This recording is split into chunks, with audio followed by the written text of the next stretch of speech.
Hello दोस्तों, RB AC PCB repairing YouTube channel पर आप सभी दोस्तों का स्वागत है। दोस्तों, आज हम लोग बक कन्वर्टर सर्किट के बारे में जानेंगे कि हमारे पीसीबी में जैसे एसएमपीएस का प्रयोग किया जाता है दोस्तों, वैसे ही हमारा एक बक कन्वर्टर सर्किट बनाया जाता है। तो आज की वीडियो में हम लोग यही देखेंगे दोस्तों कि ये बक कन्वर्टर सर्किट हमारा कैसे काम करता है और ये सर्किट बनाने के लिए कौन कौन से कंपोनेंट्स का प्रयोग किया जाता है। तो पहले दोस्तों इसके थ्योरी के बारे में जानेंगे, फिर प्रैक्टिकल करके देखेंगे। तो जैसे दोस्तों हमारा एसएमपीएस था, एसएमपीएस में हम लोग इस तरीके का एक ट्रांसफार्मर लगा के तो इसको स्विचिंग करा रहे थे इस तरीके के आईसी के थ्रू से। यहाँ से हमारा 310 वोल्ट इन होता था और यहाँ पर हमारा एक पावर स्विचिंग आईसी लगती थी और यहाँ से 310 वोल्ट, यहाँ से दोस्तों ये माइनस जा रहा था, तभी यहाँ पे ये हमारा जो ट्रांसफार्मर होता है ये चार्ज या डिस्चार्ज हो रहा था, तो आउटपुट में इसके वोल्टेज बन रहा था जो बनना था 12 वोल्ट 5 वोल्ट। तो ये हमारा दोस्तों एसएमपीएस सर्किट था।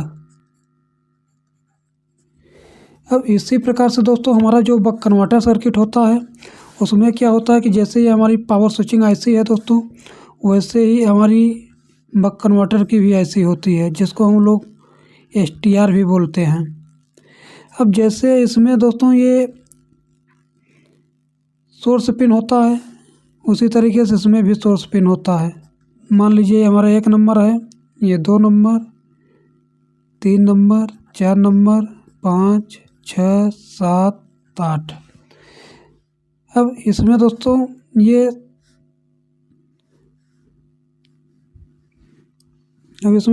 हमारी 5 6 7 8 ये 3 के तीनों हम ग्राउंड कर देते हैं।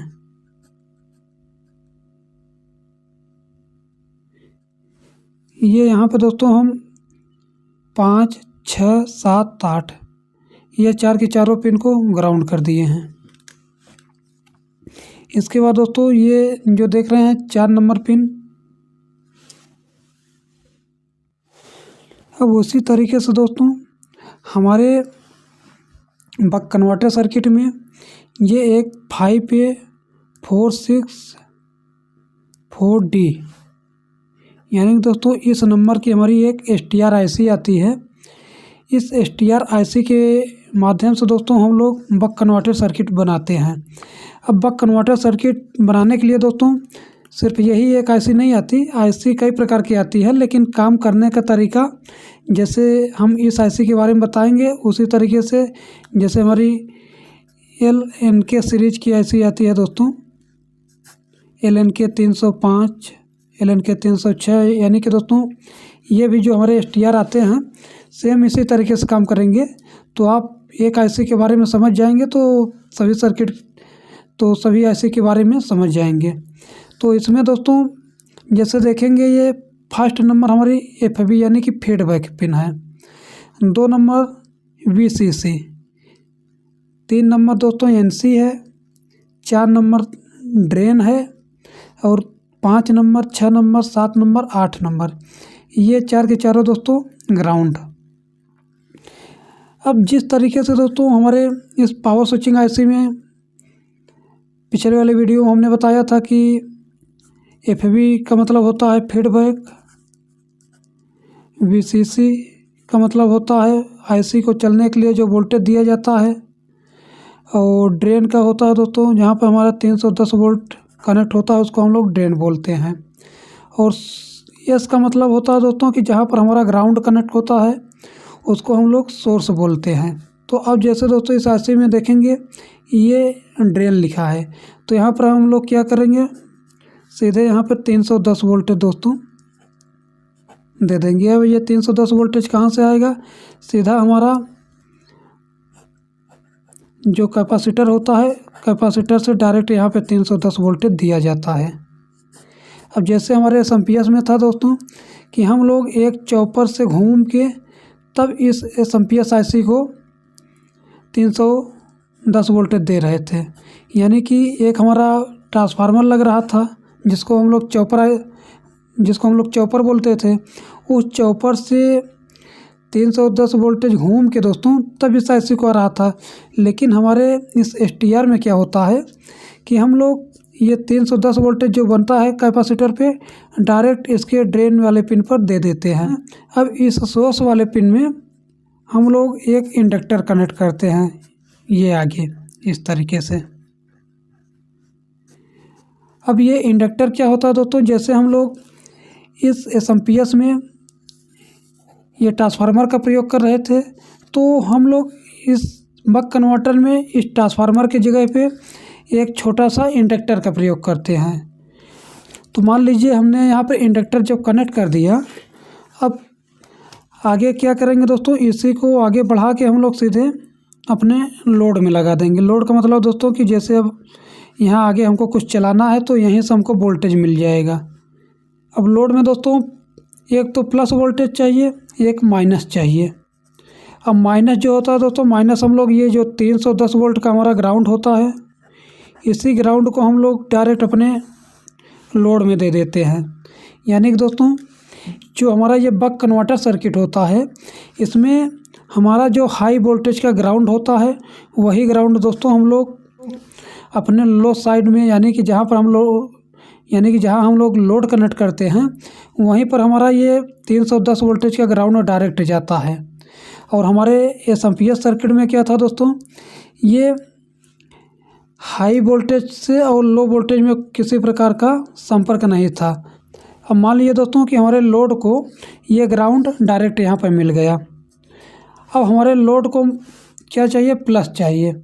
अब ये प्लस कैसे मिलेगा दोस्तों, ये प्लस हमारा खड़ा है यहाँ पर, यानी कि ये जो 310 वोल्टेज यहाँ पर देख रहे हैं दोस्तों, यही 310 वोल्टेज हमारा जाके यहाँ पर जो ये इंडक्टर देख रहे हैं, इस इंडक्टर को चार्ज करेगा। जब चार्ज करेगा दोस्तों तब जाके यहाँ पर वोल्टेज बनेगा। अब ये इंडक्टर किस प्रकार से चार्ज होता है इसको देखिएगा। अब कोई भी इंडक्टर हो दोस्तों, उसको चार्ज करने के लिए एक तो प्लस चाहिए, एक माइनस चाहिए। अब मान लीजिए कि ये जो हमारी आईसी है, इसके अंदर मॉसफेट होता है, जैसे हमारे पावर स्विचिंग आईसी के अंदर मॉसफेट था दोस्तों, उसी अब जिस तरीके से दोस्तों हमारे इस पावर स्विचिंग आईसी के अंदर मॉसफेट का ड्राइवर जो होता है इसके अंदर होता है, उसी प्रकार से ये जो हमारा एसटीआर देख रहे हैं, इसके गेट को ड्राइव करने के लिए जो ड्राइवर आईसी होती है, वो भी इसी आईसी के अंदर ही इनबिल्ट है, यानी कि इसी आईसी के अंदर सब कुछ बना हुआ है। अब ये जो मॉसफेट लगा है दोस्तों, इसको वो ड्राइवर इस प्रकार से पल्स देगा।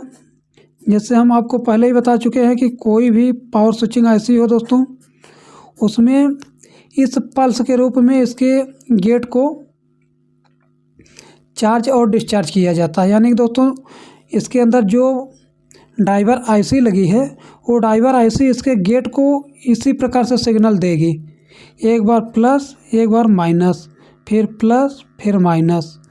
अब क्या होगा दोस्तों, मान लीजिए कि जब इसके अंदर जो ड्राइवर लगी है जब प्लस वाला सिग्नल देगा इसके गेट पर, हमने आपको पहले ही बताया कि जो हमारा मॉसफेट होता है IGBT होता है, उसके गेट पर एक PF लगा होता है, PF यानी कि कैपेसिटर। जब ये प्लस सिग्नल जाएगा दोस्तों, इसका जो गेट है वो चार्ज हो जाएगा। जैसे ही चार्ज होगा दोस्तों, अब यहाँ पर देखिएगा कि ये 310 वोल्टेज यहाँ पर जो खड़ा है दोस्तों, ये 310 वोल्टेज ड्रेन के माध्यम से ये मॉसफेट के अंदर से होकर दोस्तों ये यहाँ सोर्स पर आएगा। अब ये सोर्स देखेंगे हमारे यहाँ पर जो इंडक्टर लगा है दोस्तों, इंडक्टर के एक पॉइंट से जुड़ा है ये सोर्स हमारा। अब मान लीजिए दोस्तों इंडक्टर को चार्ज करने के लिए यहाँ से क्या मिल गया, 310 वोल्टेज हमारे इस मॉसफेट के अंदर से जाके यहाँ पे पहुँच गया। यानी कि दोस्तों यहाँ पर क्या पहुँच गया, 310 वोल्टेज पहुँच गया। अब इंडक्टर के दूसरे छोर पर देखेंगे दोस्तों, यहाँ पे हमने बताया कि जो हमारा मेन ग्राउंड होता है, यही ग्राउंड दोस्तों हमारे लोड को चलाने के लिए दिया जाता है। अब ये 310 वोल्टेज का जो मेन ग्राउंड है, ये यहाँ से देख रहे हैं जा रहा है। अब आगे मान लीजिए हमारा कोई लोड कनेक्ट है, अगर लोड कनेक्ट नहीं है दोस्तों, तो हमारे सर्किट में एक लोड रेजिस्टेंस का प्रयोग किया जाता है। क्योंकि दोस्तों जब इसमें लोड कनेक्ट नहीं होगा उस टाइम हमारी ये आईसी काम नहीं करेगी, क्योंकि दोस्तों इधर से ये प्लस तो जा रहा है।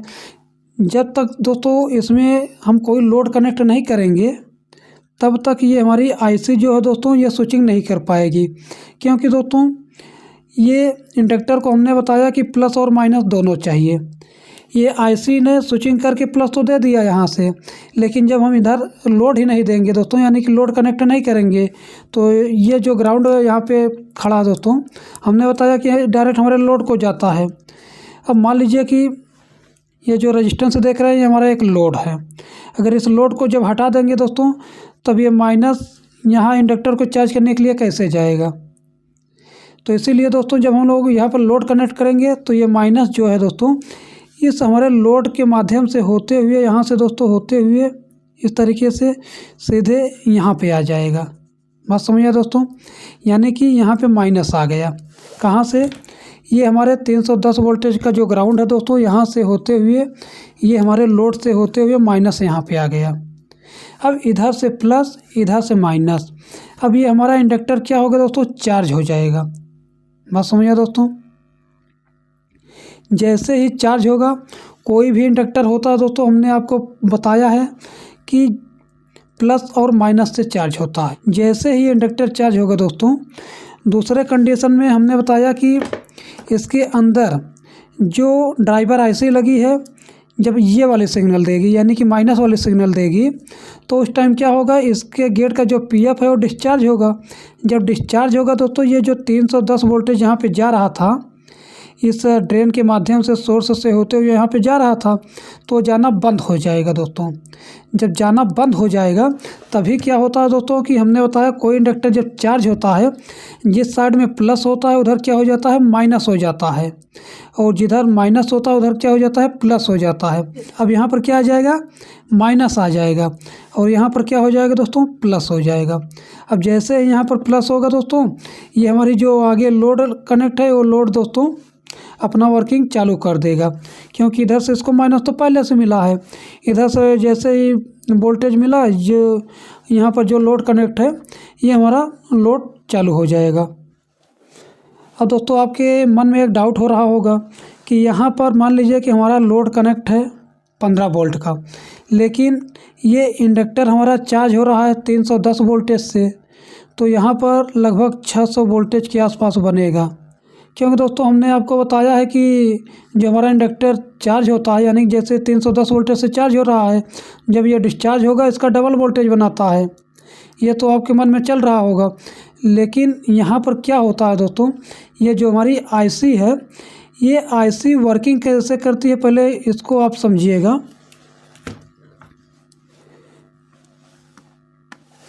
अब यहाँ पर देखिए दोस्तों, ये जो हमारा मासवेट इसके अंदर लगा है, इस मासवेट के गेट को जो ड्राइवर आईसी लगी है दोस्तों किस तरीके से ऑन करेगी उसको समझिएगा आप। अब यहाँ पर देखिएगा दोस्तों, ये जो हमारा STR आईसी है, इसके अंदर जो ड्राइवर आईसी लगी है इसके गेट को ऑन ऑफ करने के लिए, वो कुछ इस प्रकार से सिग्नल देती है दोस्तों इस मासवेट को ड्राइव करने के लिए। अब ये सिग्नल जो देख रहे हैं दोस्तों, ये सिग्नल हमारा जैसे AC सिग्नल होता है हमारा, आपको पता है कि हमारा AC सिग्नल कुछ इस प्रकार से होता है दोस्तों, और ये यहाँ से लेके यहाँ तक की हमारी एक साइकिल होती है। यानी कि दोस्तों यहाँ से ये जो देख रहे हैं यहाँ से लेके यहाँ तक हमारी हाफ साइकिल है, और ये नीचे से जो जा रही है दोस्तों, जब ये ऊपर जाएगी तो हमारी फुल साइकिल होती है। उसी तरीके से दोस्तों हमारा ये जो सिग्नल देख रहे हैं, यहाँ से लेके दोस्तों यहाँ से लेके यहाँ तक की ये हमारी हाफ साइकिल हुई। फिर यहाँ से देखेंगे दोस्तों, ये ऊपर चला, यहाँ से होके दोस्तों फिर यहाँ आया, तब हमारी ये फुल साइकिल हुई। यानी कि दोस्तों यहाँ से लेके फिर ये ऊपर गया, यहाँ से लेके फिर आया, तब जाके हमारी एक साइकिल होती है। जैसे इसमें था यहाँ से लेके दोस्तों यहाँ तक की हमारी हाफ साइकिल, उसी तरीके से यहाँ से लेके यहाँ तक की फुल साइकिल। तो अब इसमें देखेंगे दोस्तों, यहाँ से लेके यहाँ तक के हमने बताया कि 1 साइकिल है, यानी कि 1 साइकिल। अब ये मान लीजिए कि अब जैसे मान लीजिए कि हमारी एसी लाइन में था, 1 साइकिल पूरा करने के लिए दोस्तों 20 मिलीसेकंड का टाइम लग रहा था। यानी कि दोस्तों हमारी एसी लाइन में क्या होता है कि ये साइकिल जो है 1 सेकंड में 50 बार पूरा होता है, तो 1 साइकिल पूरा करने में दोस्तों 20 मिलीसेकंड का टाइम लगेगा। उसी तरीके से मान लीजिए दोस्तों कि हमारा जो ये मॉस्फेट इसके अंदर लगा है, ये 1 सेकंड में 50 बार ऑन ऑफ हो रहा है। तो 1 साइकिल पूरा होने में दोस्तों 20 मिलीसेकंड का टाइम लगेगा। यानी कि दोस्तों अगर इसको यहाँ से लेके यहाँ तक की 1 साइकिल पूरा करना है तो कितना टाइम लगेगा? 20 मिलीसेकंड। तो इसका मतलब ये हुआ दोस्तों कि 1 सेकंड में इस मॉस्फेट के गेट को 50 बार ऑन ऑफ करेगा। अब ये तो हुआ दोस्तों इसका ऑन ऑफ करने का, यानी कि ये ड्राइवर आईसी इसके गेट को 50 बार ऑन ऑफ करेगी, यानी कि 1 सेकंड में 50 बार ऑन ऑफ करेगी। लेकिन हमने बताया कि इसकी 1 साइकिल, यानी कि 1 साइकिल पूरा करने में 20 मिलीसेकंड का टाइम लग रहा है। अब ये जो 20 मिलीसेकंड का टाइम लग रहा है दोस्तों, अब इसके अंदर जो ड्राइवर आईसी है ये भी दोस्तों इसमें कंट्रोल करती है कि जो ये 20 मिलीसेकंड का टाइम यहाँ पर लग रहा है 1 साइकिल पूरा करने में, इस 20 मिलीसेकंड में कितनी देर के लिए दोस्तों ये प्लस वाला सिग्नल देना है, कितनी देर ये माइनस वाली सिग्नल देना है। यानी कि दोस्तों ये ड्राइवर आईसी हमारी ये भी कंट्रोल करती है। अब मान लीजिए दोस्तों कि जब 1 साइकिल पूरा करने में इसको 20 मिलीसेकंड का टाइम लग रहा है, तो अब मान लीजिए कि 10 मिलीसेकंड के लिए इसने ये माइनस वाला सिग्नल दिया है। यानी कि दोस्तों 10 मिलीसेकंड के लिए इसके गेट को बंद रखा है और 10 मिलीसेकंड के लिए इसको प्लस वाला सिग्नल देके इसको ऑन किया है। फिर 10 मिलीसेकंड के लिए बंद कर दिया है, फिर 10 मिलीसेकंड के लिए चालू कर दिया, यानी कि फिर प्लस दिया है 10 मिलीसेकंड के लिए। अब जब तक 10 मिलीसेकंड के लिए बंद कर रहा था, 10 मिलीसेकंड के लिए चालू कर रहा था, उस टाइम दोस्तों मान लीजिए कि यहाँ पर हमको 15 वोल्टेज मिल रहा है। अब मान लीजिए दोस्तों कि हमको यहाँ पर वोल्टेज जो है और कम चाहिए। कम का मतलब दोस्तों मान लीजिए कि यहाँ पर वोल्टेज हमको 12 वोल्टेज चाहिए। अब जब 12 वोल्टेज चाहिए दोस्तों अब क्या होगा कि यहाँ पर जो ये 20 मिलीसेकंड की साइकिल चल रहा था, अब इसके गेट को दोस्तों क्या करेगा कि जो ये बंद वाला टाइम था, इस बंद वाले टाइम को बढ़ा देगा दोस्तों। ये मान के चलिए कि अब ये 12 मिलीसेकंड के लिए दोस्तों ये माइनस वाला सिग्नल देगा। यानी कि ये 12 मिलीसेकंड के लिए माइनस वाला सिग्नल दिया और 8 मिलीसेकंड के लिए दोस्तों ये प्लस वाला सिग्नल दिया।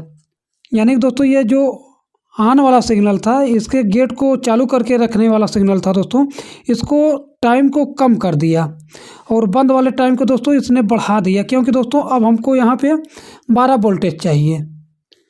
इसलिए इसके गेट को क्या किया, ये प्लस वाले सिग्नल को कम कर दिया और बंद वाले सिग्नल को बढ़ा दिया, 12 मिलीसेकंड के लिए कर दिया।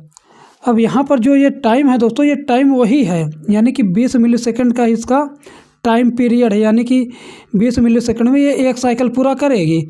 लेकिन अब ये जो 20 मिलीसेकंड है, इस 20 मिलीसेकंड को कितने टाइम के लिए ऑन कर रही है, कितने टाइम के लिए बंद कर रही है, इसके ऊपर निर्धारित होता है दोस्तों कि हमारे आउटपुट में कैसे वोल्टेज बनेगा। अब जैसे अभी हमने बताया कि जब यहाँ पर 15 वोल्टेज हमको लेना था, तो 10 मिलीसेकंड के लिए बंद कर रहा था, 10 मिलीसेकंड के लिए चालू कर रहा था।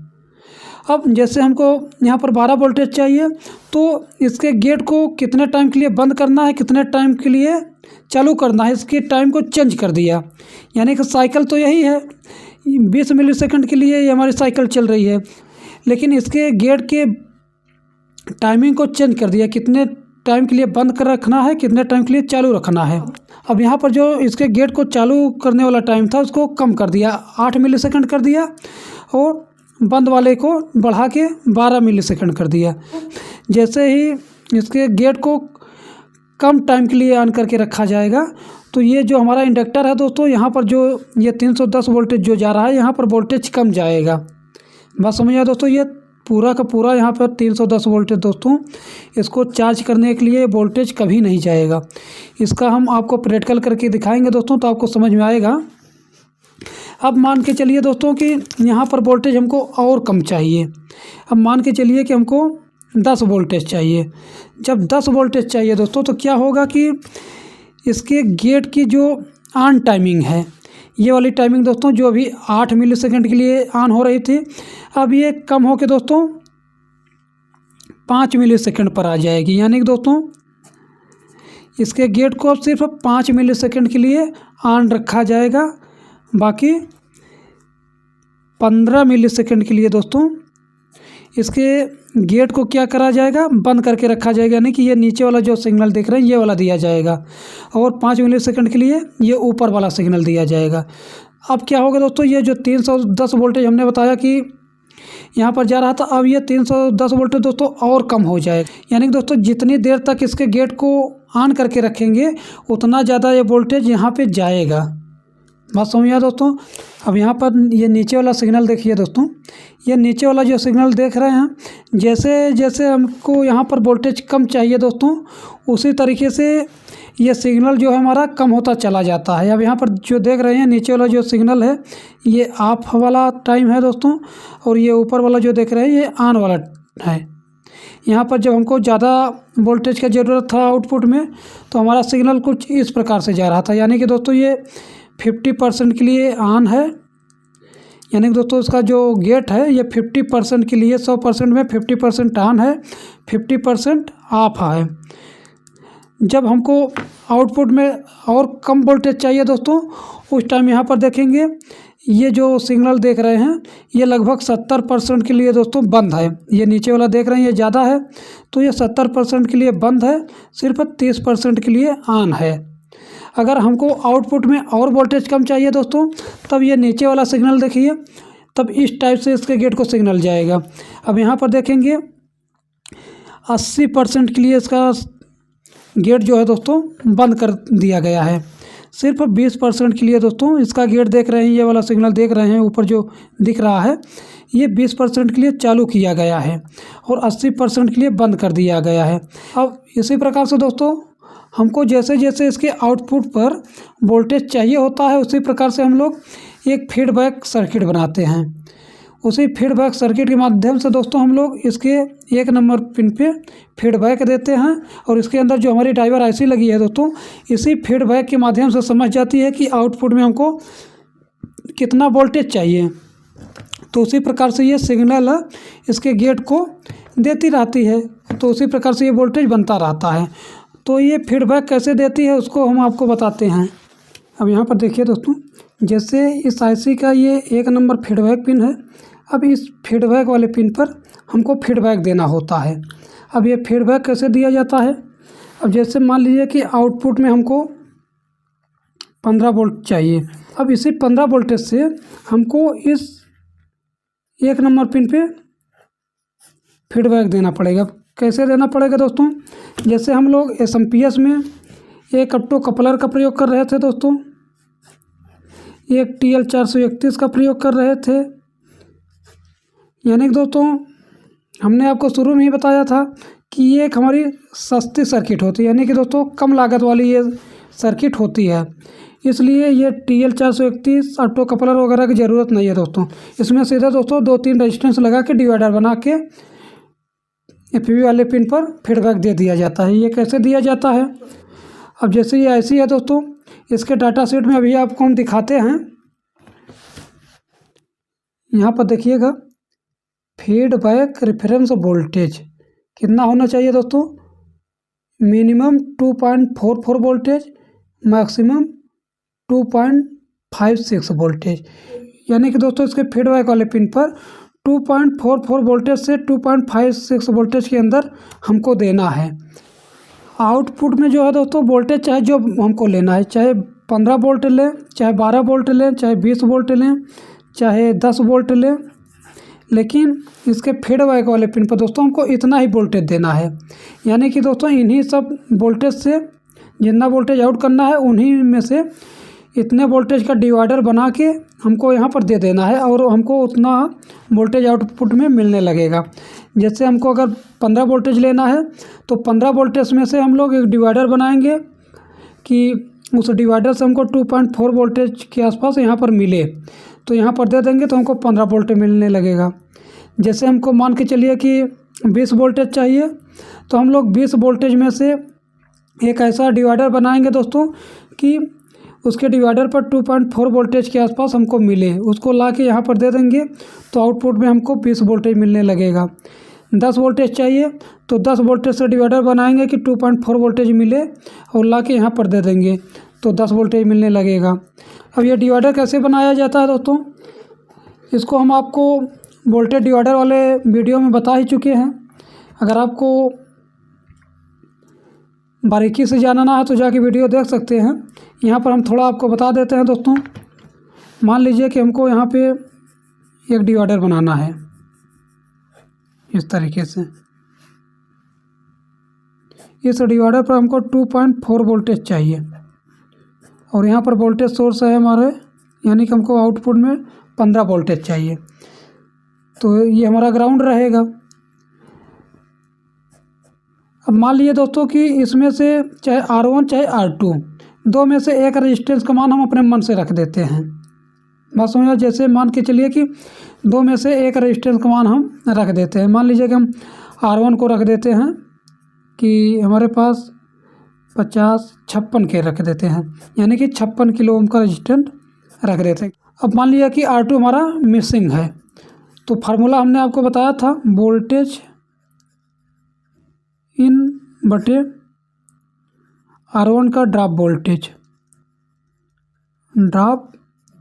वोल्टेज गुणित R1 माइनस R1। बस समझा दोस्तों, यानी कि यहाँ पर जो वोल्टेज इन लिखा है दोस्तों, वोल्टेज इन हमको ये वाला वोल्टेज रखना पड़ेगा। यहाँ पर रखेंगे 15 बटे R1 का ड्रॉप वोल्टेज। R1 का ड्रॉप वोल्टेज पता करने के लिए दोस्तों यहाँ पर हमको कितना वोल्टेज चाहिए, 2.4 वोल्टेज। अब टोटल वोल्टेज में से अगर हम इतने वोल्टेज को घटा देंगे तो हमको पता चल जाएगा कि यहाँ पर जो हमारा R1 रेजिस्टेंस है कितना वोल्टेज ड्रॉप कर रहा है। तो टोटल कितना है, 15 माइनस 2.4 करेंगे, 15 माइनस 2.4 कितना आया, 12.6। यानी कि दोस्तों ये जो हमारा R1 रेजिस्टेंस है ये 12.6 वोल्टेज ड्रॉप करेगा, 12.6 वोल्टेज। अब यहाँ R1 ड्रॉप वोल्टेज की जगह पे कितना रखना पड़ेगा, 12.6। तो यहाँ पर जो R1 लिखा है दोस्तों, यहाँ पर R1 रेजिस्टेंस का मान रखना पड़ेगा, कितना है, 56 के। यहाँ पर रख देंगे 56, फिर माइनस R1 यहाँ पर भी 56 के रखना पड़ेगा क्योंकि यहाँ पे R1 लिखा है, तो यहाँ रखेंगे 56। फिर इसको हल करते हैं, 15 गुणित 56, 15 गुणित 56 कितना है दोस्तों, 840।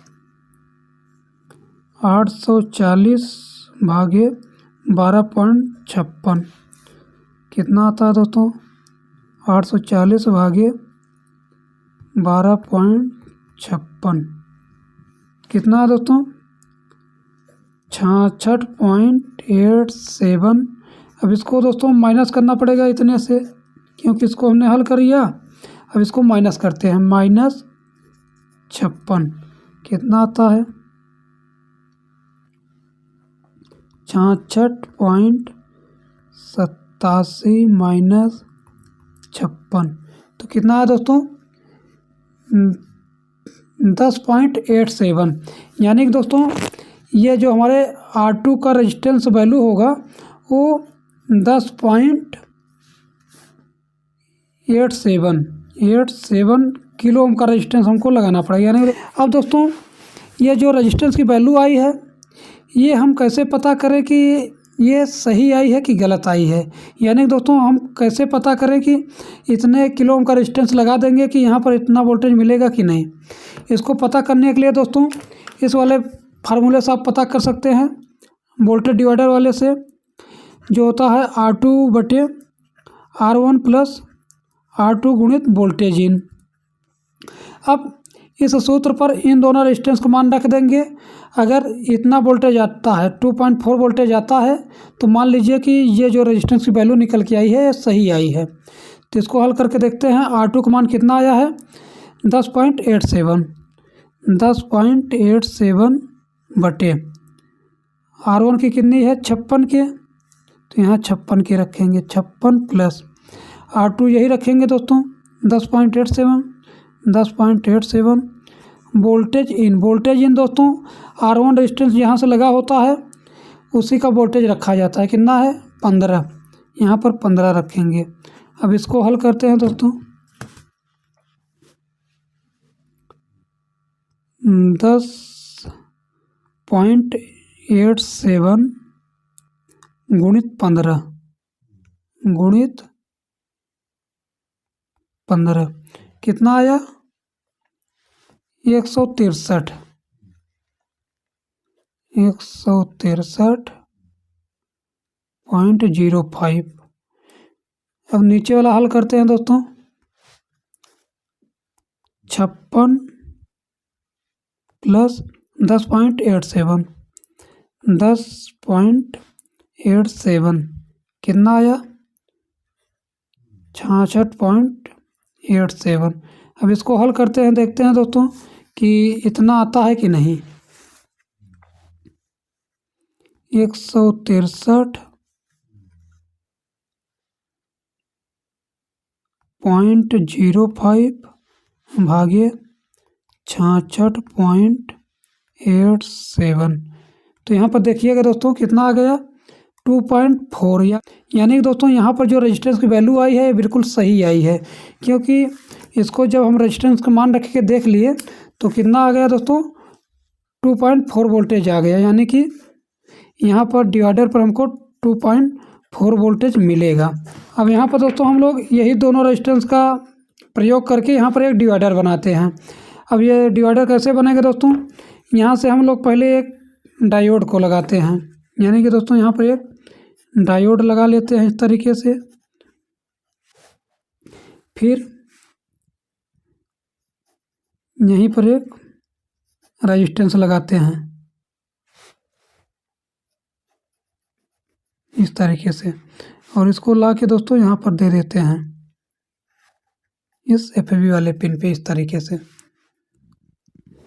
अब दोस्तों एक तो हमारा लग गया प्लस वाले से, ये जो देख रहे हैं यहाँ से आया, इस डायोड से होके ये रेजिस्टेंस हमारा प्लस से हो गया। तो इसकी वैल्यू हम कितना रखेंगे दोस्तों? 56 के। तो इसको रख देते हैं 56 के। अब इसके बाद दोस्तों एक हमको ग्राउंड से लगाना है, ये वाली। अब यहाँ पर जो ग्राउंड से रेजिस्टेंस लगेगा दोस्तों, वो रेजिस्टेंस हमारा यहाँ से कनेक्ट होना चाहिए। अब जैसे दोस्तों यहाँ पर देखेंगे ग्राउंड हमारा यहाँ पर भी है। अब यहाँ से कनेक्ट नहीं करना पड़ेगा हमको कनेक्ट यहाँ से करना पड़ेगा, क्योंकि दोस्तों हमको जो फीडबैक लेना है यहाँ से लेना है। IC के सोर्स से दोस्तों हमको ये इस रेजिस्टेंस को कनेक्ट करना है। अगर यहाँ से कनेक्ट करेंगे तो ये गलत हो जाएगा।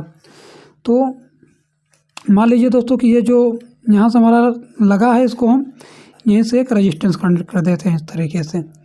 अब ये हमारा रेजिस्टेंस कितने का होगा दोस्तों? 10.87।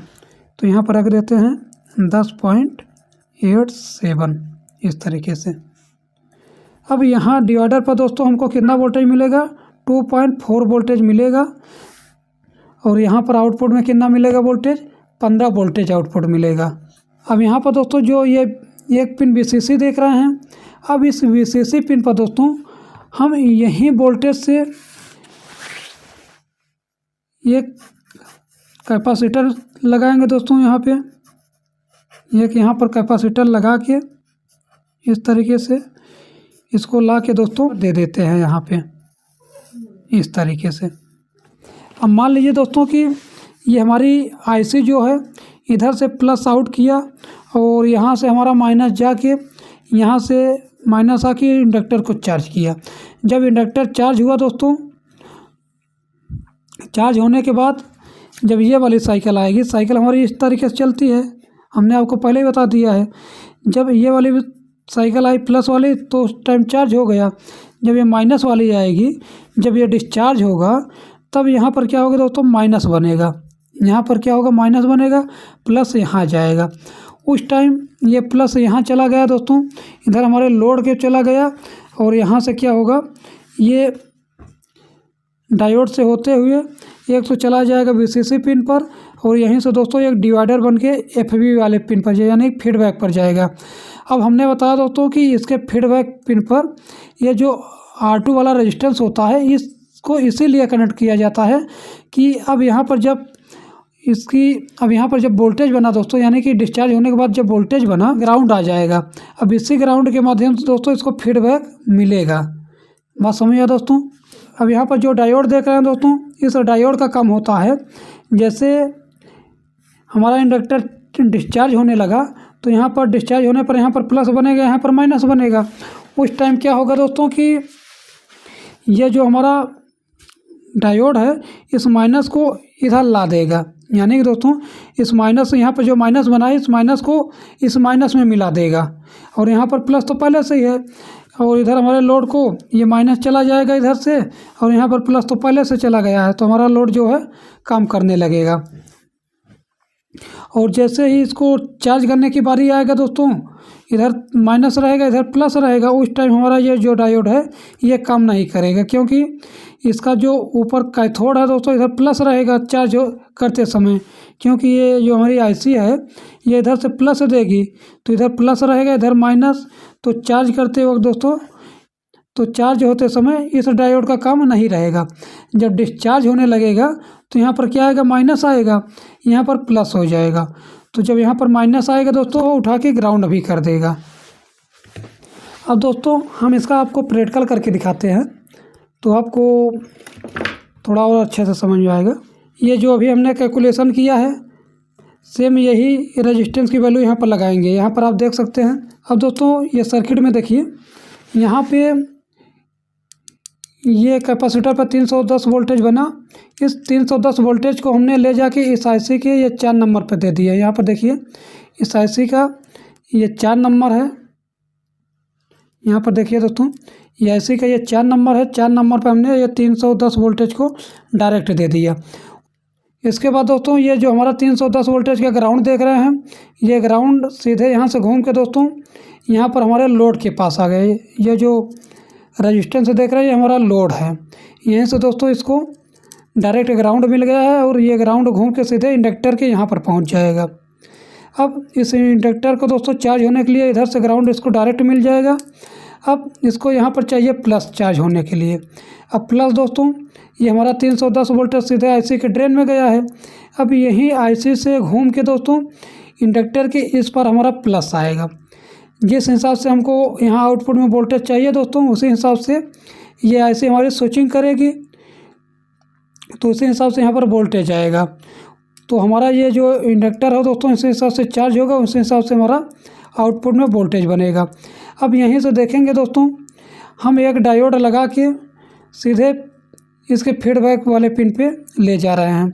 तो यहाँ पर देखेंगे ये जो हमारा डायोड है, इस डायोड के माध्यम से हमने एक 56 किलो ओम का रेजिस्टेंस लगाया है। इस डायोड पर दोस्तों 15 वोल्ट रहेगा। ये वाला जो डायोड अभी हमने लगाया है दोस्तों, यहाँ पे ये डायोड देख रहे हैं, इस डायोड के माध्यम से ये 56 किलो ओम का रेजिस्टेंस लगा के इसको R1 मानेंगे।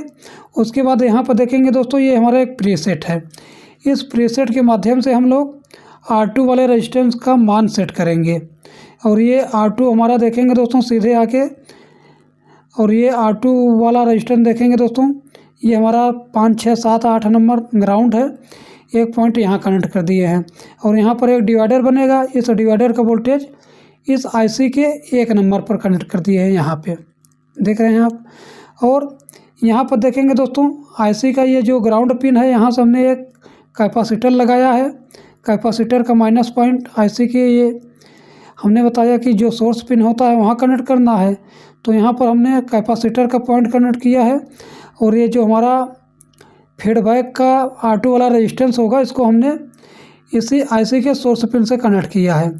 और यहाँ पर देखेंगे दोस्तों ये हमारा एक डायोड और लगा के दोस्तों हमको, और यहाँ पर देखेंगे दोस्तों एक डायोड हमने और लगा के, यानी कि वीसीसी पिन के लिए भी हमने एक डायोड लगा दिया है। अब यहाँ पर दोस्तों चाहे डायोड इसको लगाए या ना लगाए कोई फ़र्क नहीं पड़ेगा। तो सबसे पहले दोस्तों हम इस रेजिस्टेंस की वैल्यू आपको चेक करके दिखाते हैं। पहले हम R1 वाली की वैल्यू आपको चेक करके दिखाते हैं। तो ये कितना दिखा रहा है दोस्तों, 45 किलो ओम दिखा रहा है, यानी कि दोस्तों इसको हम 56 किलो ओम का लगाए हैं लेकिन 45 दिखा रहा है, क्योंकि दोस्तों ये अभी सर्किट में लगा है। इसको हम ओपन करके आपको दिखाते हैं दोस्तों। ये 56 किलो ओम का है। इसके एक लेग को ओपन कर देंगे दोस्तों तो ये अपने सही वैल्यू दिखाने लगेगा। तो इसके हमने एक पॉइंट को ओपन कर दिए हैं दोस्तों। अब देखिए ये 56 किलो ओम दिखाने लगा। अब ये सर्किट में लगा होता है दोस्तों तो कुछ अलग वैल्यू दिखाता है, क्योंकि साथ में और कंपोनेंट्स लगे होते हैं।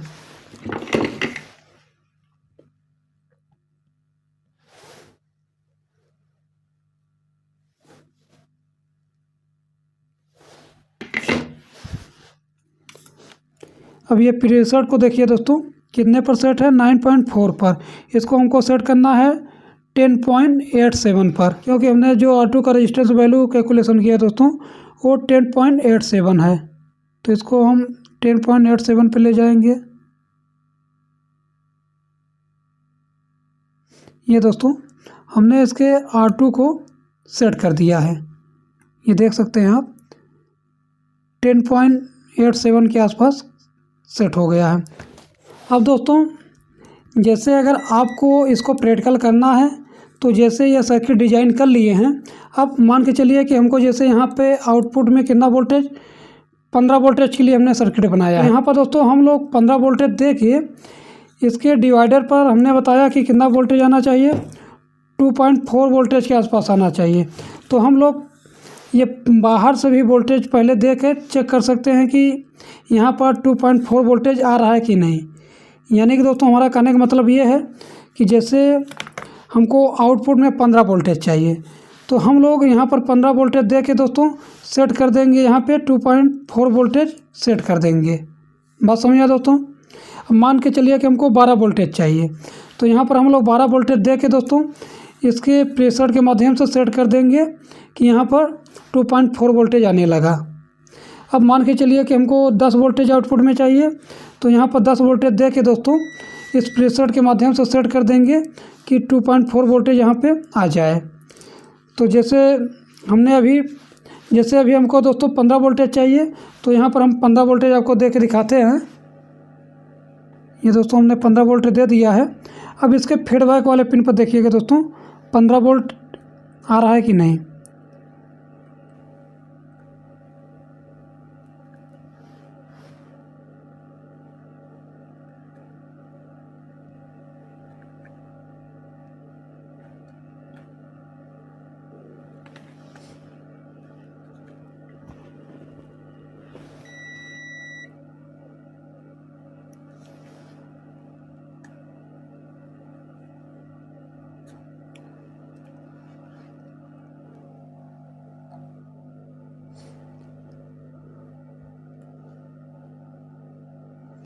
तो यहाँ पर देखेंगे दोस्तों ये 15, तो यहाँ पर देखिए दोस्तों इसके फीडबैक वाले पिन पे, तो यहाँ पर देखिए दोस्तों इसके फीडबैक वाले पिन पे 2.4 वोल्टेज के ऊपर आ रहा है। तो हम थोड़ा सा इसके प्रेशर को दोस्तों और कम कर देंगे, क्योंकि इसके डाटा शीट में क्या था दोस्तों कि 2.5 वोल्टेज के नीचे आना चाहिए। तो अभी कुछ वोल्टेज ज़्यादा आ रहा है, इसको थोड़ा सा हम और डाउन कर देते हैं ताकि दोस्तों क्योंकि दोस्तों हमारी जो आईसी है वो ख़राब ना हो। इस तरीके से अब सही है। यानी कि दोस्तों ये जो सप्लाई हम दिए हैं ये अभी बाहर से दिए हैं। इसका फीडबैक सेट करने के लिए दोस्तों जैसे हमको 15 वोल्ट आउटपुट में चाहिए तो 15 वोल्ट हमने यहाँ पे इन करके इसके फीडबैक को सेट कर दिया है। जैसे यहाँ पर देख रहे हैं दोस्तों, अब 2.4 वोल्टेज हमने यहाँ पे सेट कर दिया है। अब दोस्तों जब यहाँ पर हम 220 वोल्टेज देंगे तो आउटपुट में हमको 15 वोल्टेज दे, क्योंकि ये जो हम फीडबैक यहाँ पर दे रहे हैं दोस्तों ये 15 वोल्टेज से दे रहे हैं। यही अगर हम 12 वोल्टेज से ये फीडबैक को सेट करते हैं तो यहाँ पर हमको आउटपुट में 12 वोल्टेज देखने को मिलता। अगर इसको हम 20 वोल्टेज से सेट करते हैं तो हमको 20 वोल्टेज यहाँ पर देखने को मिलता। यानी दोस्तों इस प्रकार से आप बाहर से वोल्टेज दे के इसके फीडबैक वाले पिन को सेट कर सकते हैं। बात समझ आया? जैसे अभी हमने यहाँ पे देखिए 15 वोल्टेज दे के दोस्तों इसके फीडबैक वाले पिन को सेट किया है। यहाँ पर देख रहे हैं तो हमको 15 वोल्टेज आउटपुट में लेना था, तो 15 वोल्टेज हमने सेट कर दिया है। तो इसमें दोस्तों अब हम वोल्टेज देते हैं तो देखिएगा आउटपुट में कितना वोल्टेज बन रहा है। तो यहाँ पर देख सकते हैं दोस्तों इसके आउटपुट में 14.2 वोल्टेज बन चुका है। अब यहाँ पर हम आपको दिखाया दोस्तों तो एक लोड भी कनेक्ट किए हैं, और यहाँ पर दिखाया दोस्तों देखिए एक हमने फैन भी यहाँ कनेक्ट किया है दोस्तों यहाँ पे अपने इस मॉड्यूल का। ये आवाज़ सुन सकते हैं दोस्तों आप। अब दोस्तों इसके आउटपुट का वोल्टेज यहाँ हम आपको चेंज करके दिखाते हैं, यानी कि जो अभी यहाँ पे हमने 15 वोल्ट के लिए सेट किया था अब इसको हम 20 वोल्टेज के लिए सेट करते हैं। यानी कि दोस्तों इसके आउटपुट में हम 20 वोल्टेज का आउट कराएंगे। हम दोस्तों यहाँ पर एक एसएमपीएस के माध्यम से यहाँ पर 20 वोल्टेज दे के इसके रेजिस्टेंस की वैल्यू को सेट करेंगे। तो यहाँ पर प्लस को दे देते हैं और यहाँ पर माइनस। अब इसका डिवाइडर पर जो वोल्टेज जा रहा है दोस्तों यहाँ पे इसको हमको सेट करना है, यानी कि इसके डिवाइडर का वोल्टेज 2.4 वोल्टेज से ज़्यादा नहीं होना चाहिए। देख रहे हैं दोस्तों कितना है, 3.1 वोल्टेज है, क्योंकि अभी हम लोग 15 वोल्टेज से सेट किए थे। अब इसको हम 2.4 वोल्ट पर लाते हैं। ये देख सकते हैं दोस्तों इसको हमने 2.4 वोल्टेज के आसपास, ये देखिए दोस्तों हमने अब इसके फीडबैक को जो है 20 वोल्टेज से सेट कर दिए हैं। अब इसके आउटपुट में जो है हमको 20 वोल्टेज देखने को मिलेगा। बात समझ में आया दोस्तों? क्योंकि इसके फीडबैक वाले पिन पर हमने बताया कि जितना वोल्टेज आपको आउटपुट में लेना है उतने वोल्टेज से आपको डिवाइडर बना के दे देना है। तो हमने 20 वोल्टेज का डिवाइडर बना के दोस्तों इसके फीडबैक वाले पिन पर दे दिए हैं। अब यहाँ पर फिर से वोल्टेज को इन कराते हैं, देखते हैं दोस्तों कि आउटपुट में 20 वोल्टेज बनता है कि नहीं, क्योंकि अभी हमने इसको 20 वोल्टेज के लिए डिज़ाइन किया है।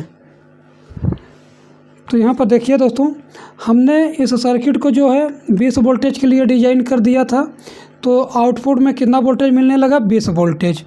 हम आपको फैन को चला के दिखाते हैं दोस्तों। ये देखिए दोस्तों हमने इस फैन को चला दिया है तो थोड़ा सा वोल्टेज कम हुआ, यानी कि दोस्तों ये 18 वोल्टेज के आसपास हो रहा है। इस तरीके से आप डिज़ाइन कर सकते हैं।